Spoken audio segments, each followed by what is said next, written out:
पहले वीडियो देखो। में चूतिया है, कुछ भी चाहता है फूलों की लाशों में।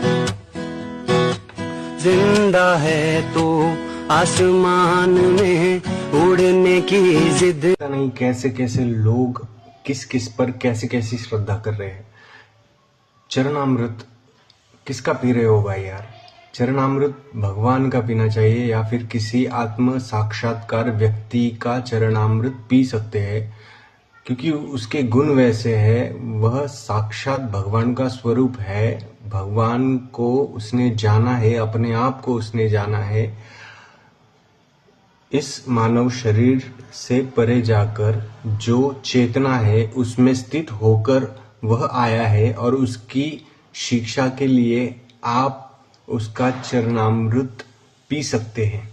लेकिन ये कैसे कैसे लोग हैं जो भक्ति का आपके फायदा उठाकर आपको ऐसे चीजों में फंसा रहे हैं, खुद के पैर का चरणामृत पिला रहे हैं, और वो भी आत्म साक्षात्कारी व्यक्ति है नहीं।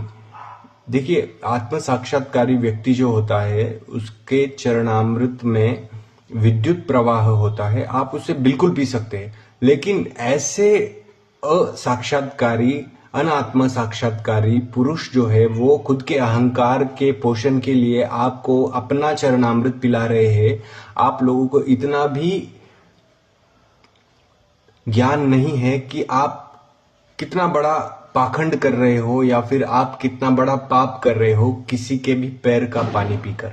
मतलब ठीक है, वह इंसान एक भक्त हो सकता है, एक संत हो सकता है, लेकिन आत्म साक्षात्कारी है नहीं, ज्ञानी है नहीं, फिर भी आप उनका चरणामृत पी रहे हैं। मतलब आप आध्यात्मिक रास्ते पर भटक रहे हैं।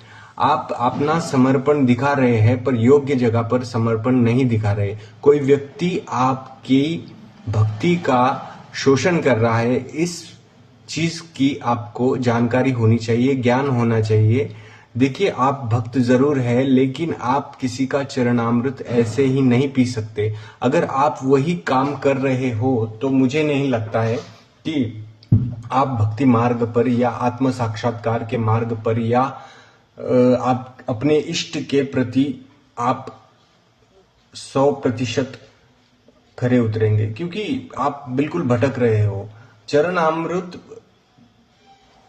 पीना या पिलाना, खुद जो पहुंचे हुए आत्म साक्षात्कारी पुरुष होते हैं वह खुद अपना चरणामृत किसी को नहीं पिलाते।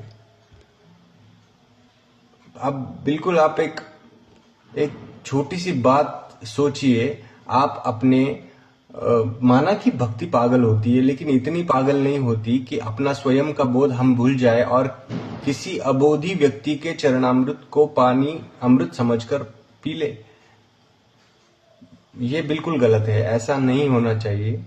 और जो लोग अपने अहंकार के पोषण के लिए चरणामृत पिला रहे हैं, अपना अहंकार पोषित कर रहे हैं, उनसे आप बिल्कुल दूर रहिए। आप अपनी मूर्ति का चरणामृत पीजिए, लेकिन आप किसी के पैर का चरणामृत मत। आप बिल्कुल भटक रहे हैं, क्योंकि आप ऐसा करने से आप समर्पित हो सकते हो, लेकिन पूरी तरीके से नहीं। ना आप में ज्ञान की कोई वृद्धि होगी इससे, ना आपको कोई साक्षात्कार होगा इससे।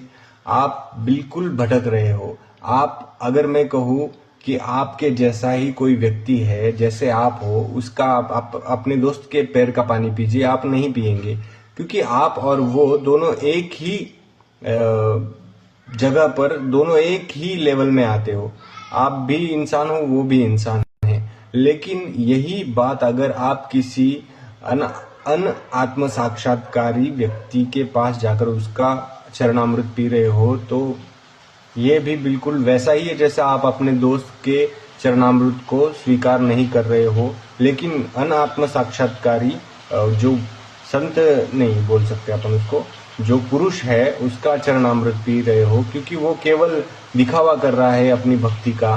तो आप उनका, मतलब आपके दोस्त का आप नहीं पी सकते, और आप अपने महात्मा जो आप कह रहे हो मान बैठे हो उनका पी रहे हो। मतलब आप एक गलत रास्ते पर जा रहे हो।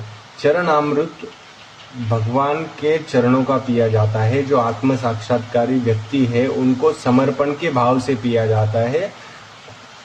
चरण अमृत के अपने वायदे होते हैं, लेकिन जो आध्यात्मिकता को पूरी तरीके से नहीं समझ सकते, जो आत्म साक्षात्कारी पुरुष भगवान जो होते हैं उनको नहीं जान सकते, उन तक नहीं पहुंच सकते, उन लोगों ने ऐसे बिल्कुल नहीं करना चाहिए।